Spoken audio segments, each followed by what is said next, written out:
사랑하는 교우 여러분, 구독자 여러분, 이 시간 경건한 마음으로 온라인 주일 예배 우리 하나님 앞에 드리도록 하겠습니다. 다 같이 묵도하시겠습니다. 여호와의 이름을 찬양할지어다. 그의 이름이 홀로 높으시며 그의 영광이 땅과 하늘 위에 뛰어나심이로다. 아멘.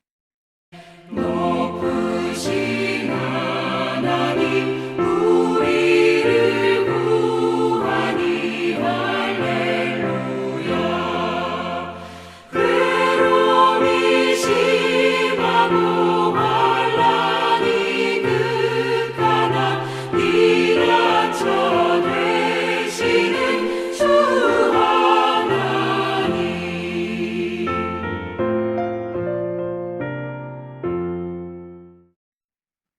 위대하시고 전능하신 아버지 하나님, 거룩한 주일 구별하여 드리는 예배를 통해 우리 주님 홀로 높임을 받으시옵고 모든 존귀와 영광과 찬양을 받으시옵소서. 죄인된 우리를 그리스도의 보혈로 정결케 하사 의인으로 세우신 그 은혜를 기억하며 예배를 드릴 때 오늘 예배를 통해 말씀으로 깨우치며 성령의 능력으로 다시 일어설 힘을 얻는 은혜의 시간이 되게 하여 주시옵소서. 우리의 상한 마음을 어루만져 주시고 위로하여 주시며 하나님의 사람으로 다시 변화되어 거듭나는 시간이 되게 하여 주옵소서. 보는 예배가 아니라 드리는 예배가 되어 주님이 찾으시는 한 사람으로 서는 은혜의 예배가 되게 하여 주옵소서. 모든 영광과 존귀와 찬양을 주님께 올려드리며 주 예수 그리스도의 이름으로 기원하옵나이다. 아멘. 지금은 하나님과 나만이 아는 죄를 침묵으로 자백하오니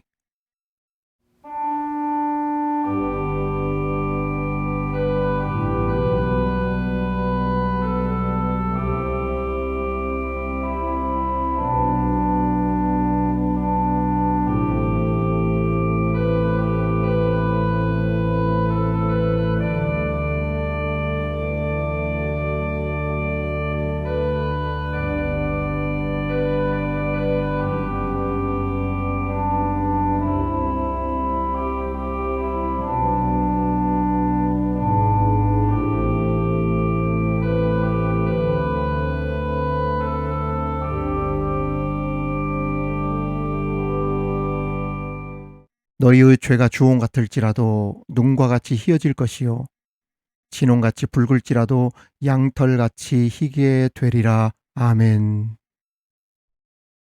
나는 전능하신 아버지 하나님 천지의 창조주를 믿습니다.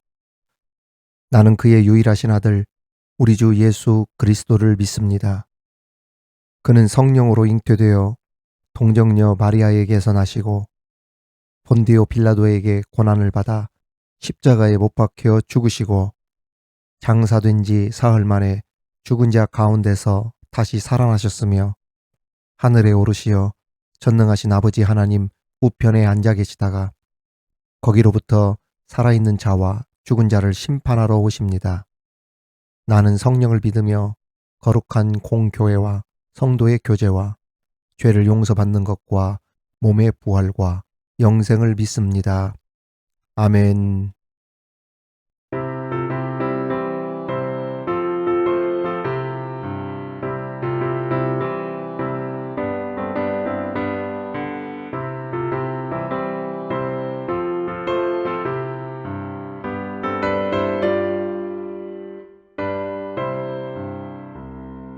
듣는 사람마다 복음 전하여 복스러운 소식 두루 퍼치세.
하신 대로 이룰 것이니 누구든지 언약받을 수 있네. 받은 사람에게 생명이로다.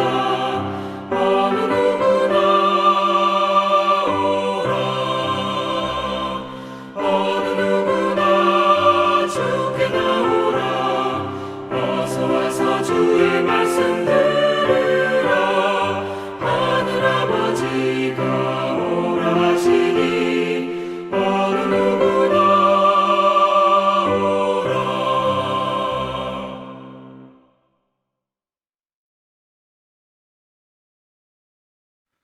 오늘 우리에게 주시는 하나님의 말씀은 구약성경 여호수아 20장 1절에서 6절까지의 말씀입니다. 여호수아 20장 1절에서 6절까지의 말씀을 봉독에 올리겠습니다. 이는 하나님의 말씀입니다. 여호와께서 여호수아에게 말씀하여 이르시되 이스라엘 자손에게 말하여 이르기를 내가 모세를 통하여 너희에게 말한 토피성들을 너희를 위해 정하여 부지 중에 실수로 사람을 죽인 자를 그리로 도망하게 하라. 이는 너희를 위해 피의 보복자를 피할 곳이니라.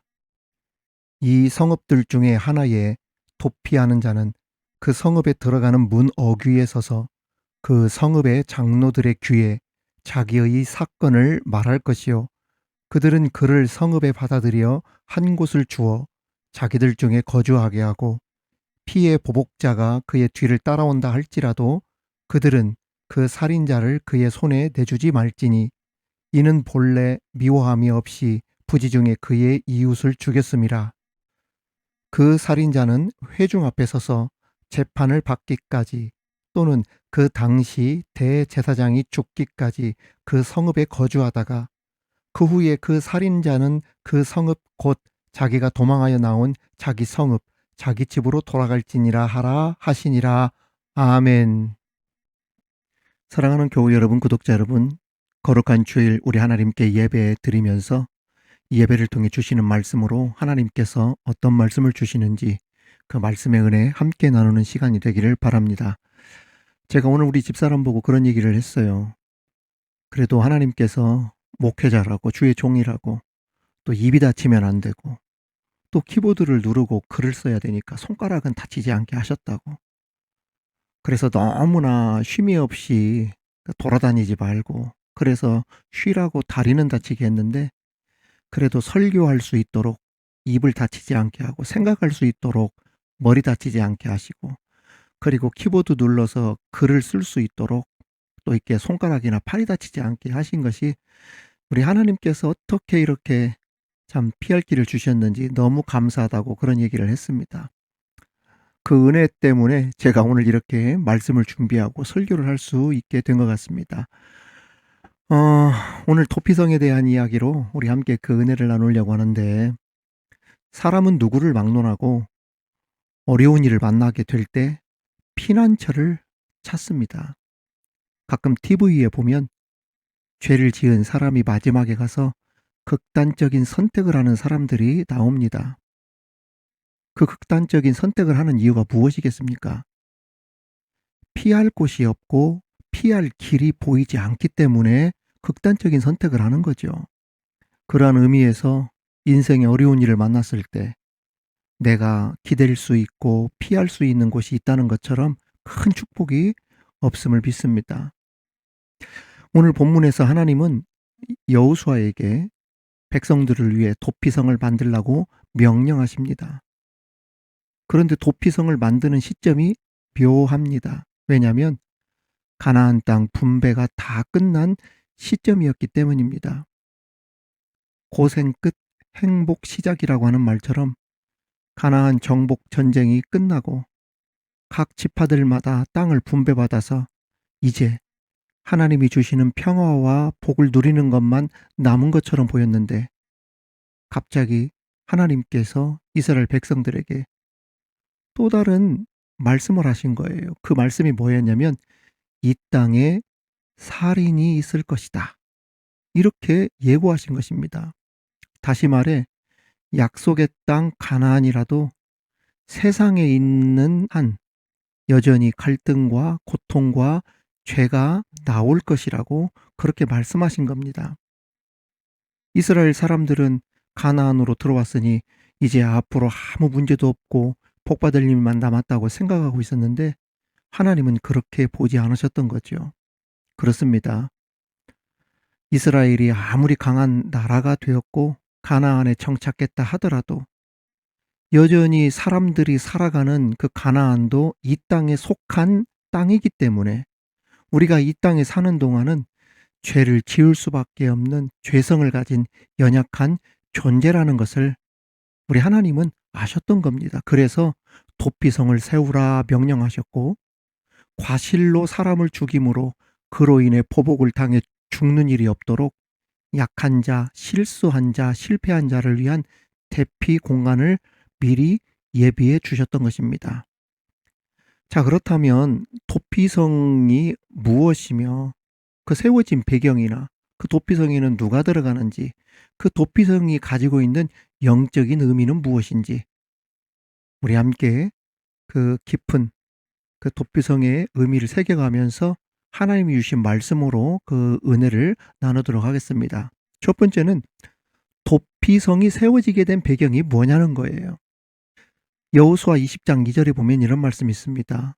이스라엘 자손에게 말하여 이르기를 내가 모세를 통하여 너희에게 말한 도피성들을 너희를 위해 정하여. 보십시오. 이 도피성 제도는 사람의 머리에서 나온 아이디어가 아니라는 겁니다. 여호수아 머리에서 나온 아이디어가 아닙니다. 모세를 통해 나온 아이디어가 아니에요. 하나님께서 이미 오래전부터 계획해 두셨다는 겁니다. 이 도피성은 어떻게 세워졌나?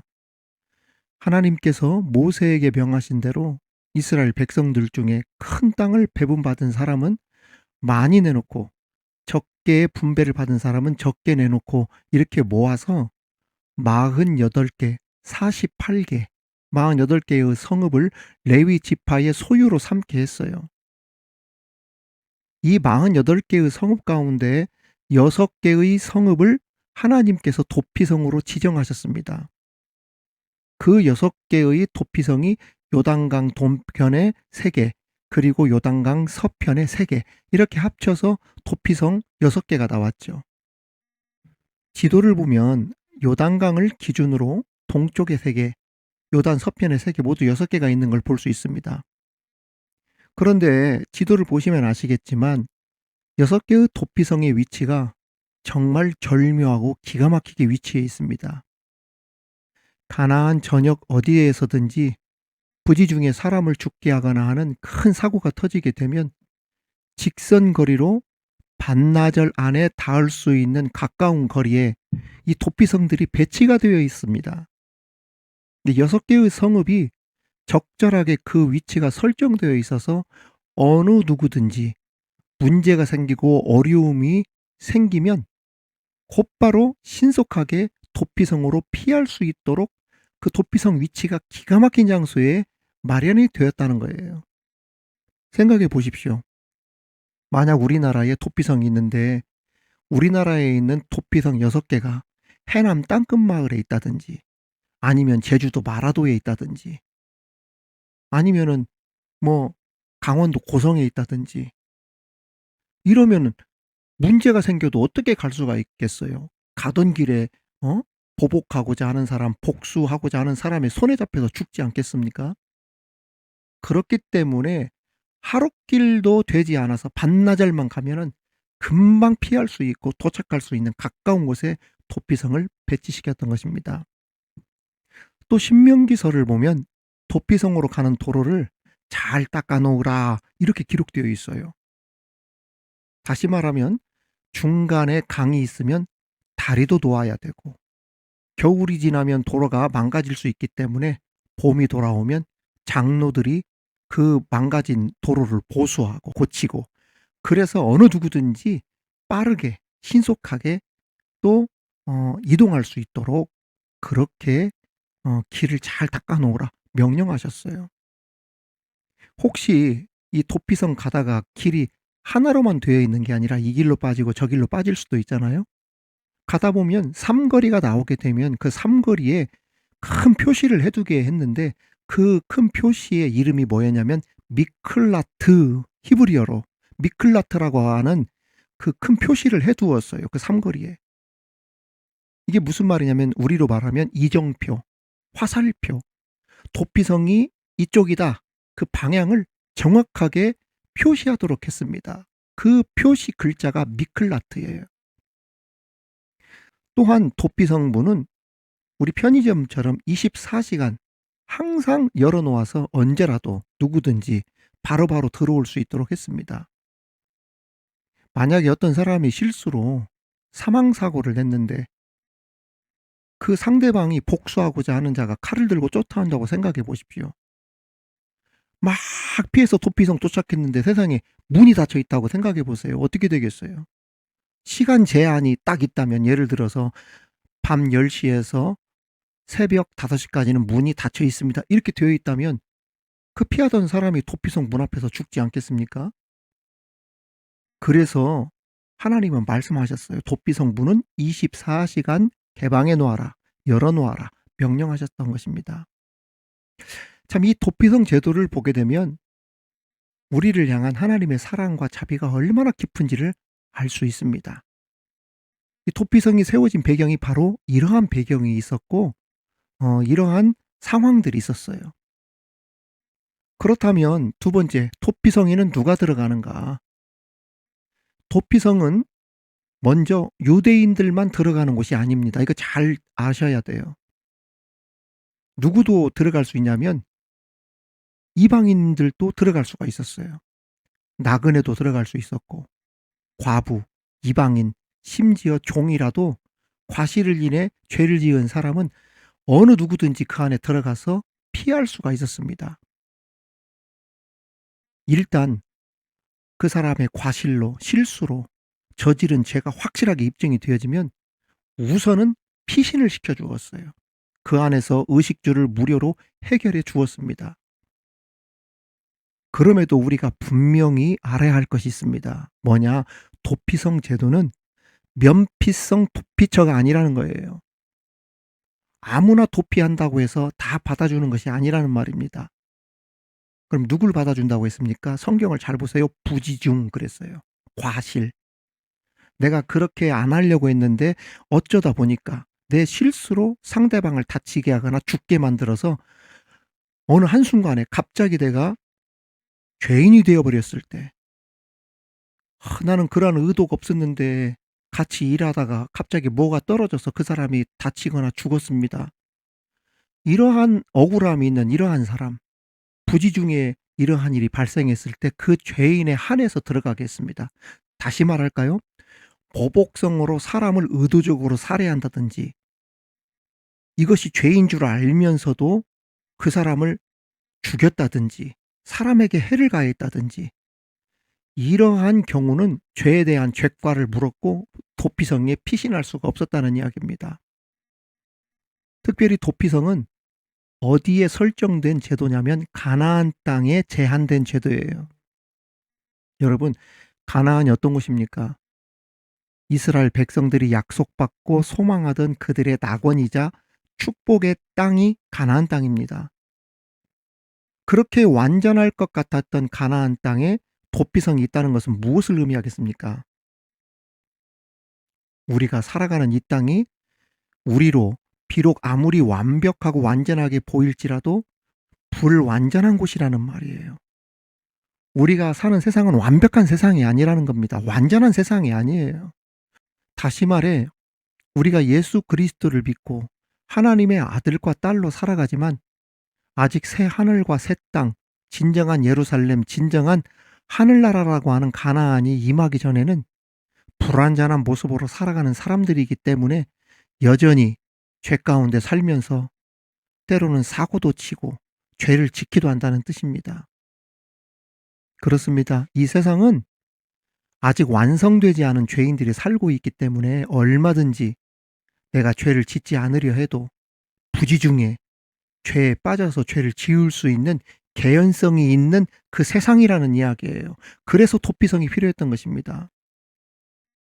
여러분, 생각해 보세요. 우리가 이 땅에 살아가는 동안 어느 누가 자신의 속에 있는 것을 다 깨끗하게 보여줄 만큼 그 내면이 깨끗한 사람, 한 톨의 죄가 없는 사람 이 세상에 어디가 있겠어요.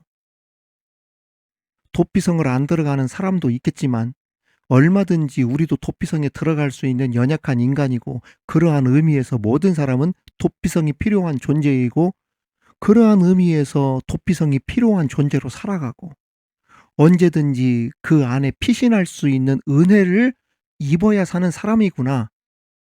우리는 이것을 항상 알아야 된다는 이야기입니다. 그러므로 이 도피성은 누가 들어가느냐? 어느 누구든지 들어갈 수 있는 그러한 곳. 영적인 의미를 이제 말씀을 드리는데 그분이 바로 예수님이라는 것. 자, 마지막으로 도피성의 영적인 의미가 무엇이냐? 이미 답은 나와 있지만 사무엘하 22장 3절에 보면 이런 말씀이 있습니다. 내가 피할 나의 반석의 하나님이시요 나의 방패이시요 나의 구원의 뿌리시요 나의 높은 망대시요 그에게 피할 나의 피난처시요 나의 구원자시라. 나를 폭력에서 구원하셨도다. 여기 보면 다윗은 하나님을 뭐라고 불렀냐면 나의 피난처, 나의 피난처, 즉 나의 도피성이라 그렇게 노래하고 찬양했어요. 그렇습니다. 도피성은 죄인들이 피하여 구원을 받을 수 있는 예수 그리스도를 의미합니다. 하나님을 의미해요. 물론 그 가나안 땅에 있었던 땅에 있던 도피성과 영적 도피성인 예수님 사이에는 결정적인 차이점이 하나가 있죠. 그게 뭡니까? 도피성은 과실치사자들만 보호하지만 예수 그리스도께서는 그분께 피하는 자들의 현재, 과거, 미래의 모든 죄를 영원히 그리고 완전히 용서하신다는 점. 이것이 가장 큰 차이점이에요. 예수 그리스도는 도피성이지만 구약의 도피성보다도 더 우월한 그러한 효력, 우월한 의미를 가지고 있어요. 예수님은. 아무튼 도피성은 예수 그리스도의 상징입니다. 여러분, 사람이 죄를 지으면 마음에 평강이 없기 마련이죠. 율법이 마치 보복자처럼 죄인들을 막 쫓아옵니다. 율법은 죄 가운데 있는 우리를 향하여서 막 따라다니면서 우리가 가지고 있는 죄를 낱낱이 고발하지요. 그게 율법의 기능입니다.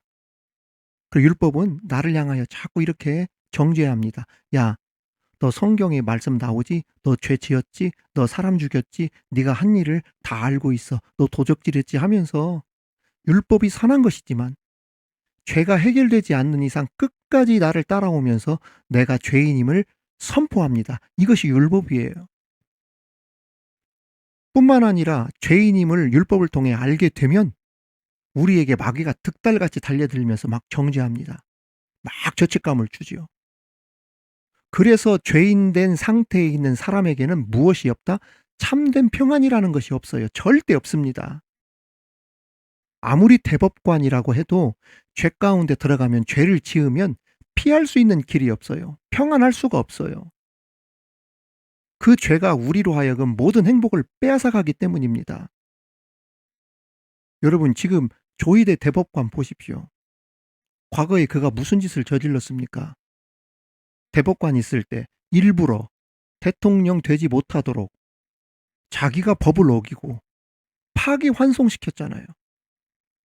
세상에 다른 죄는 김건희인가요? 그 죄는 세상에 3년씩 4년씩 질질질 끄시면서 대통령 되지 못하게 2주 만에 6만 페이지 읽지도 않고 막 몰아붙여가지고 대통령 안 만들려고 말이죠.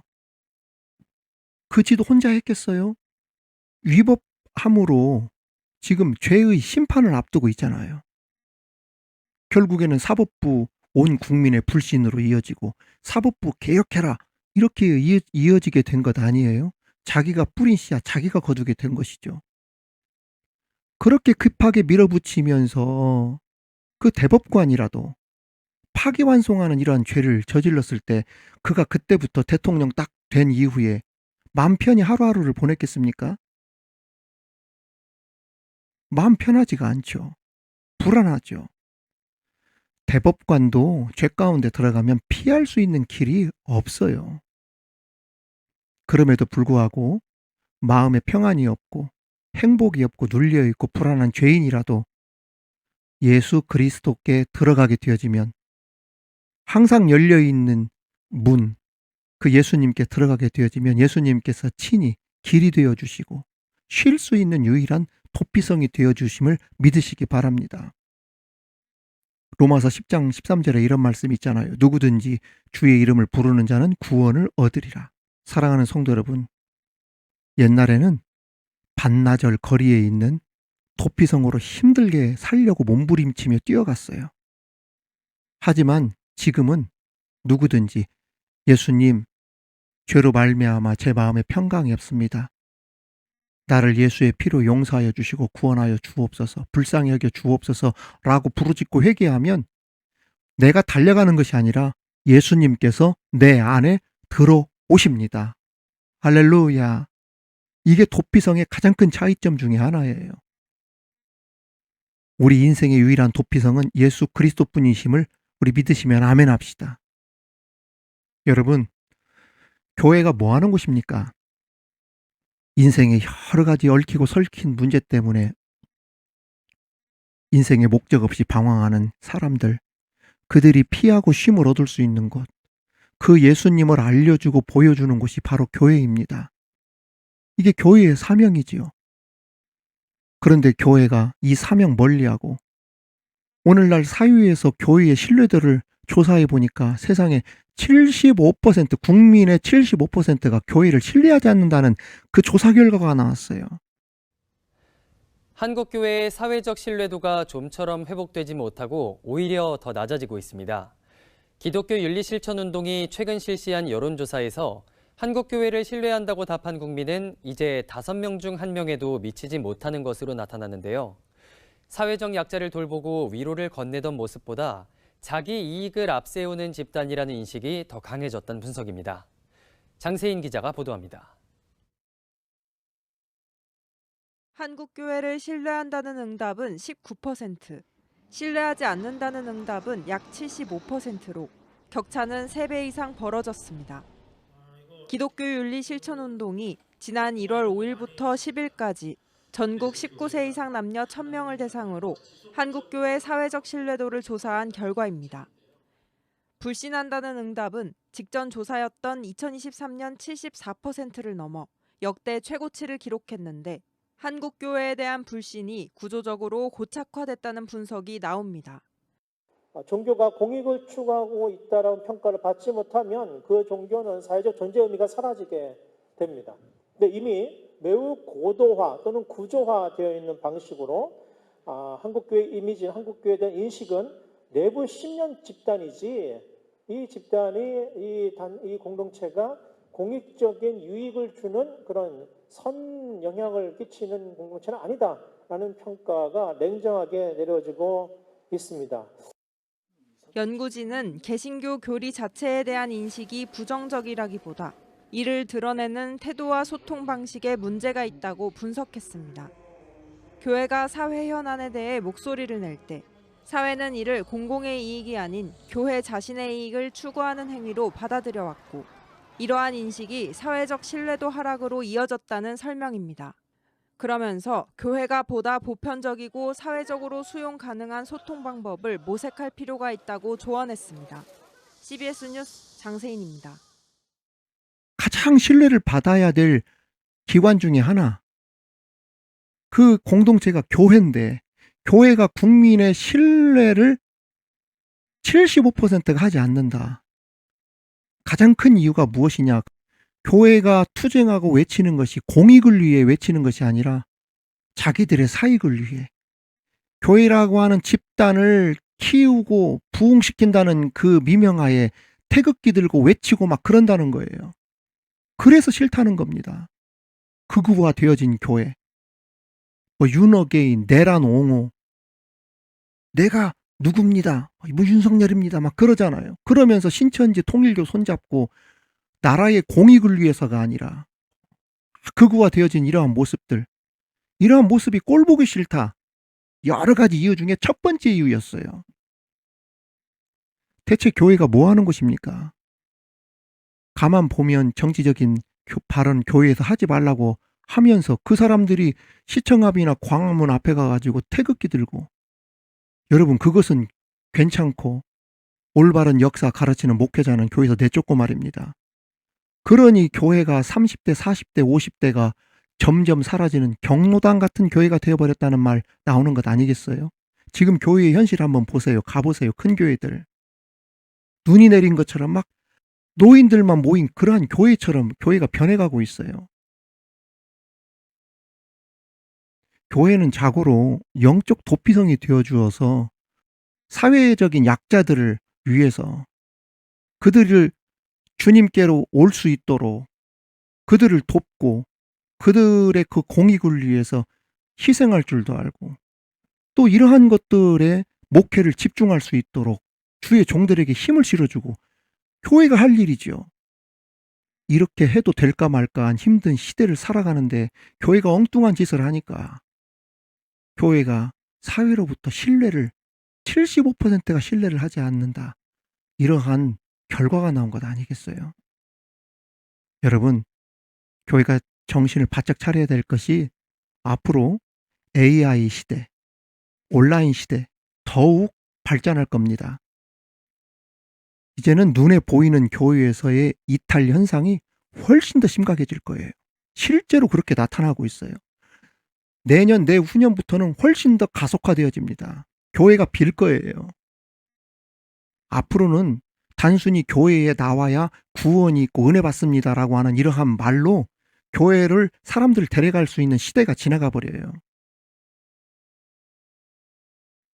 오늘 제가 신문에 봤어요. 대한예수교 장로회 합동 측은 보수파잖아요. 총신대 합동 측이면. 그런데 그 뉴스 나오는 걸 봤거든요. 그 CBS에 나왔더라고요. 주일학교가 텅텅 비어진 그 교회. 아이들이 없어요. 그런데 이것을 현실을 직시하고 앞으로 그 큰 교회에서 온라인 주일학교를 개설하겠다 선언했어요. 주일학교 감소세는 이미 그 심각성을 넘어섰습니다. 각 교단이 대책을 논의하고 있는 가운데 대한예수교장로회 합동총회가 온라인 주일학교에 대한 논의를 시작했습니다. 이승규 기자의 보도입니다. 주일학교 쇠퇴는 이미 오래전부터 진행되어 온 문제입니다. 학령 인구가 감소하는 데다 주일학교 출석률도 줄어드는 이중고를 겪고 있는 겁니다. 대형 교회들은 자체 컨텐츠를 만들 수 있는 능력과 환경이 있지만 대다수 교회들은 역량을 갖추지 못하고 있습니다. 주일학교 학생들이 있어도 부교역자가 없거나 시설이 없어 주일학교 운영을 못하는 경우도 많습니다. 아이가 있는 가정도 주일학교 프로그램이 잘 되어 있는 곳을 찾다 보니 양극화 현상은 더욱 고착화되어 가고 있습니다. 각 교단 역시 대책 마련에 고심이지만 뾰족한 수가 나오지 않아 더욱 답답한 상황입니다. 이런 가운데 대한예수교장로회 합동총회가 온라인 주일학교에 대한 고민을 시작했습니다. 총회 차원에서 주일학교 콘텐츠를 만들어 어린이 예배를 온라인으로 드릴 수 있도록 시스템을 구축하는 방식입니다. 공청회 발제자로 나선 이들은 이제 주일학교 문제는 개교회만의 문제가 아니라 한국교회 전체의 문제로 인식해야 할 시점이라고 말했습니다. 이주일학교 교육체계 근본 정신은 전 우주적인 교회라는 접근에서 시작해야 된다. 이제 지교회 중심이 아니라 이것은 우리가 다 책임져야 될 다음 세대다. 그리고 그 주일학교의 그 사명이 어떤 개교회 담임 목사에게 있는 것이 아니라 교회 전체에 있다라는 틀에서 속도 조절을 요구하는 목소리도 나왔습니다. 총신대학교 김수환 교수는 한 번에 모든 교회가 참여하는 대신 천천히 온라인 주일 예배를 시작해보자며 충분한 시간을 두고 준비해야 실패할 확률이 적다고 말했습니다. 공청회를 주관한 예장합동총회 교육부는 내년부터 총회 산하 교회에서 온라인 주일학교를 시작할 계획이라고 밝혔지만 시스템 구축과 컨텐츠에 대한 충분한 준비가 우선이라는 겁니다. 여러분, 시대가 바뀔 겁니다. 저는 조금 일찍 온라인 시대에 맞추어서 온라인 교회가 크게 부각될 것이고 온라인을 통하여서 복음의 영향력이 더욱더 크게 확산될 것이라고 하는 생각을 가지고 있어서 이제 이 온라인 사역에 좀 집중하고 있는데, 이제 앞으로는 복음에 집중하는 그런 온라인 교회가 많이 성장하게 될 거예요. 이러한 목회자들이 많이 나오게 될 겁니다. 아무튼 결국 도피성을 통해 하나님이 우리에게 말씀하시는 메시지는 분명합니다. 그리스도의 보혈의 공로를 힘입어 은혜를 얻지 못하고서는 한순간도 살 수 없는 존재가 우리라는 것. 특히 구약의 도피성은 사람이 찾아갔지만 지금의 도피성 되신 예수님은 우리 안에 직접 찾아와 주신다는 것. 여러분, 이 얼마나 중요한 메시지입니까? 하늘 보좌에서 이 낮고 낮은 우리에게 도피성이 되어 우리 주님이 친히 찾아오셨다는 것. 이제는 우리가 예수님처럼 다른 누군가에게 도피성이 되어주는 사역을 해야 합니다. 우리 미드바 온라인 교회가 그 사역을 잘 감당하는 이 시대에 꼭 필요한 교회가 되길 소망합니다. 특별히 신앙생활을 오래 하고 신앙이 좋다라고 하는 말을 하는 사람일수록 신앙과 현실의 괴리감이 너무나 큼을 봅니다. 비참한 상황에 처해 있는 사람들 앞에서 너무 고상한 척하고 경건한 척하는 경우가 많다는 이야기죠. 그러나 죄를 지은 사람을 향해 정죄하기에 앞서서 나 또한 연약한 죄인임을 항상 잊지 마시고 겸손하시길 바랍니다. 전도서 7장 16절에 보면 지나치게 의인이 되지도 말며 지나치게 지혜자도 되지 말라 어찌하여 스스로 패망하게 하겠느냐라는 말씀이 나옵니다. 여기 보면 지나치게 의인이 되지 말아라, 지나치게 지혜자도 되지 말아라 그랬어요. 이 말을 오해하면 죄를 조금씩 지어도 된다, 이 뜻 아닙니다. 다른 사람들은 죄인이고 너는 죄인이고 너는 불의한데 나는 의인이다, 이렇게 하지 말라는 이야기예요. 마하트마 간디가 이런 말을 했습니다. 난 예수는 좋은데 예수 믿는 사람들은 싫다. 자기는 되게 거룩하고 자기는 마치 죄를 안 짓고 사는 정의로운 사람인데 다른 사람들은 조그마한 티가 있으면은 그걸 지적하고 다른 사람들은 죄인이고 불의하고 정죄하고. 여러분, 이런 짓 하지 말라는 거예요. 지나치게 의인이 되지 마라. 사람이 잘났으면 얼마나 잘났는가, 정의로우면 얼마나 정의로운가. 항상 자기를 돌아보라는 이야기예요. 교회에 보면 욕바지가 되는 사람들이 있는데 이런 사람들이 욕을 많이 얻어먹죠. 꼭 이런 사람들이 기도할 때 보면은 세상 누구보다도 얼마나 거룩한 척을 하는지 기도할 때 보면 정의로운 척 다 하고. 그런데 그 사람의 삶을 보면 신앙과 삶의 괴리감이 얼마나 큰지 성도들에게 인정을 못 받는 경우가 많습니다. 그러지 말라는 거예요.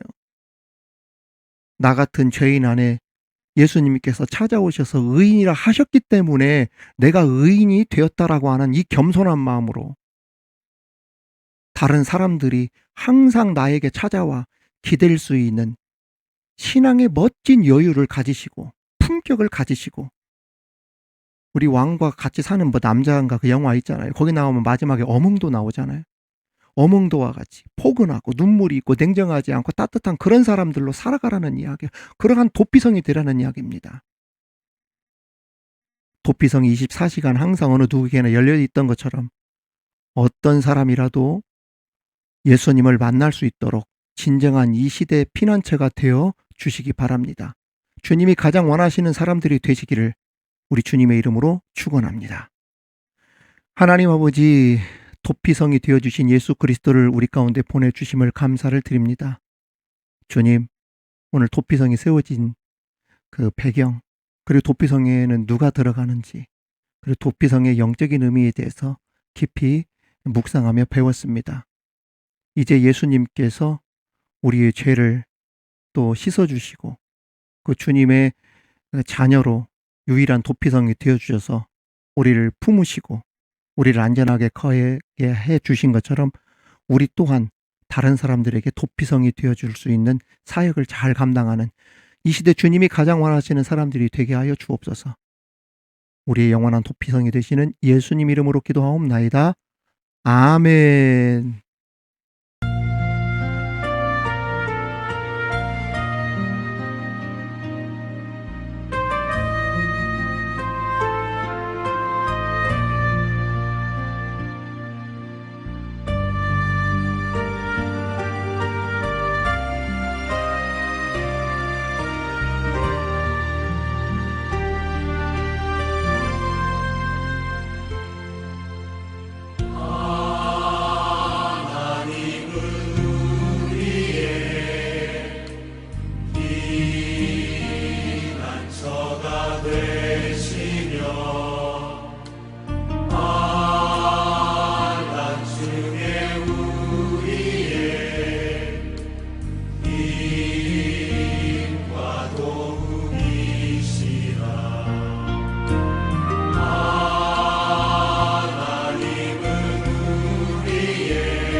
주님, 우리의 하루와 인생이 결코 우연으로 이루어지지 않았음을 고백합니다.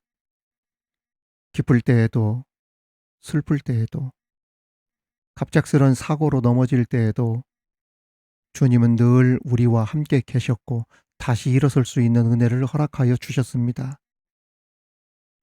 모든 것이 우리의 노력으로 이루어진 것이 아니라 주님께서 공급하시고 인도해 주신 은혜의 결과임을 고백하며 이 시간 귀한 물질을 주님께 드립니다.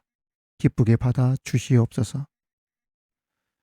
각 사람의 형편과 처지를 잘 아시는 주님께서 드리는 자들의 마음의 중심을 살펴주시고 그 물질 안에 담긴 믿음과 순종과 사랑의 고백을 하나님 기억하여 주옵소서. 복을 내려 주옵소서. 드려진 귀한 물질이 주님의 뜻에 따라 아름답게 사용되게 하여 주옵시고 주님의 몸된 미드바로 온라인 교회의 사명을 성실히 감당하는 데 귀히 쓰이게 하여 주옵소서. 기도가 필요하고 도움이 필요한 사람들에게 위로가 되고 소망이 되는 사역으로 나타나는 물질이 되게 하여 주옵소서.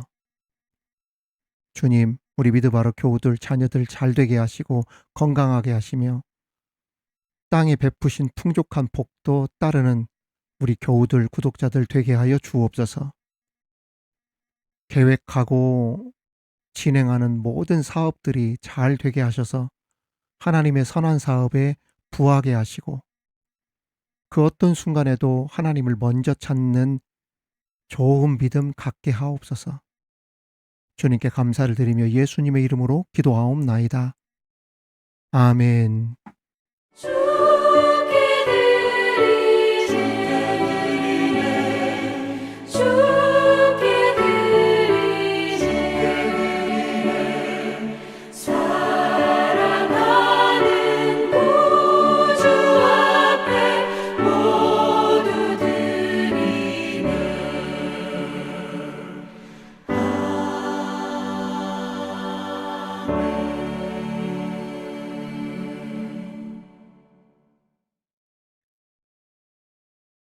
미드바로 이야기, 미드바로 소식. 우리 함께 서로 축복하며 인사하도록 하겠습니다. 하나님의 축복이 여러분과 함께, 하나님의 축복이 우리 미드바로 가족들 또 옆에 계신 분들과 함께, 우리 교우들과 구독자들의 기도로 제가 건강한 모습으로 퇴원했습니다. 앞으로 약 2주간 지금 깁스를 하고 있는 상태인데 이 깁스를 한 후에 재활 여부를 보고 한두 달 안에 2차 십자인대 접합 수술을 할 예정입니다. 그동안 쓸쓸한 병실에 저에게 희망과 용기를 주며 기도와 물질로 도움을 주시고 섬겨주신 분들께 진심으로 감사를 드립니다. 정말 제가 이렇게까지 분에 넘치는 사랑을 받아도 되나 싶을 정도로 정말 눈물겨운 우리 교우들과 구독자들의 사랑과 기도에 얼마나 큰 위로를 받았는지 모릅니다. 저도 그 사랑과 은혜를 갚기 위해서 한 분 한 분의 얼굴과 이름을 떠올리며 기도하도록 하겠습니다. 이제 더욱 사역의 열정을 가지고 기도와 말씀과 예배 사역에 전념하여서 우리 미드바로 온라인 교회가 부흥할 수 있도록 최선을 다하겠습니다. 다시 한번 감사를 드립니다. 그리고 당분간 일주일의 통독 강해는 격일로 진행하려고 합니다. 우선 제 몸이 좀 불편한 부분들이 있어서 그래요. 주일 낮 예배는 그대로 매주마다 진행하고 수요 기도회는 잠시 쉬도록 하겠습니다. 여러분 참고하시기 바랍니다. 신명기 통독과 강해가 진행 중에 있습니다. 하루 한 장 통독하시면서 강해를 들으시고 그러다 보면은 말씀의 은혜도 받지만 적어도 성경을 1독 이상 하게 될 겁니다. 매일 또 올라오는 말씀으로 은혜 많이 받으시고 성경 통독하시는 그 분들 계시거든요. 응원의 댓글 메시지 또 올려주셔서 좋아요 댓글 많이 응원해 주시면 감사하겠습니다. 앞으로 구독자가 늘어나면 늘어났지 줄어들지는 않으리라 믿습니다. 실제로 그러고도 있어요. 이제 더 많이 올라갈 것 같습니다. 여러분 기도 많이 해주시기 바랍니다. 신명기 통독하시는 분들은 미리 녹음 파일을 보내주셔서 편집하는 데 어려움이 없도록 도와주시면 감사하겠습니다. 여러분 한 주간도 말씀과 기도로 승리하십시오. 감사합니다. 축복합니다.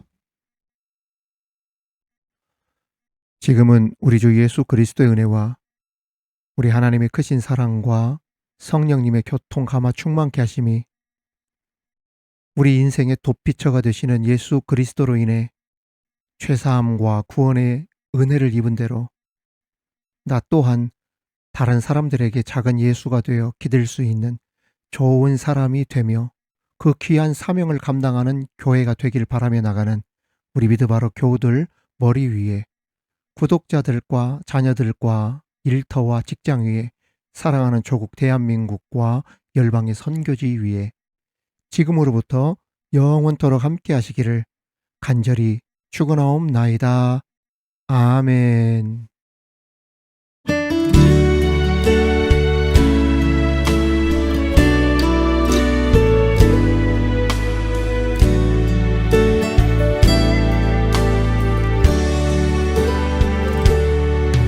나의 피난처 예수 의지해요.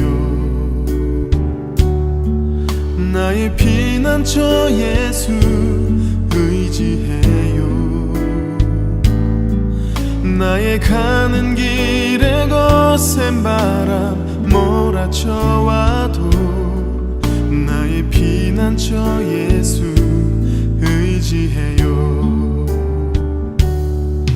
나는 영원히 주님 사랑해요. 나는 영원히 주님 사랑해요. 세상 어떤 것도 나의 사랑 끊을 수 없네. 나는 영원히 주님 사랑해요. 아바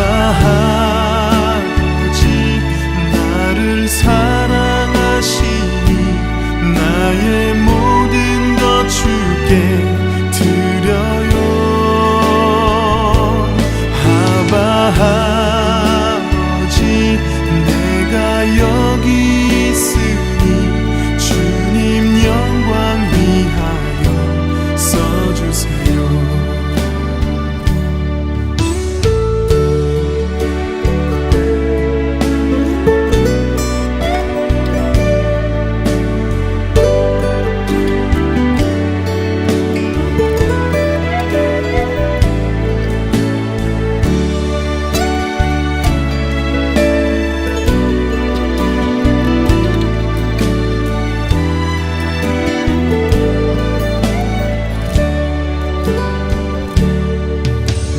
피난처 예수 의지해요. 나의 피난처 예수 의지해요. 나의 가는 길에 거센 바람 몰아쳐와도 나의 피난처 예수 의지해요. 나는 영원히 주님 사랑해요. 나는 영원히 주님 사랑해요. 세상 어떤 것도 나의 사랑 끊을 수 없네. 나는 영원히 주님 사랑해요. 아버지 나를 사랑하시니 나의 모든 것 주께 드려요. 아버지 내가 여기 있으니 주님 영광 위하여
주세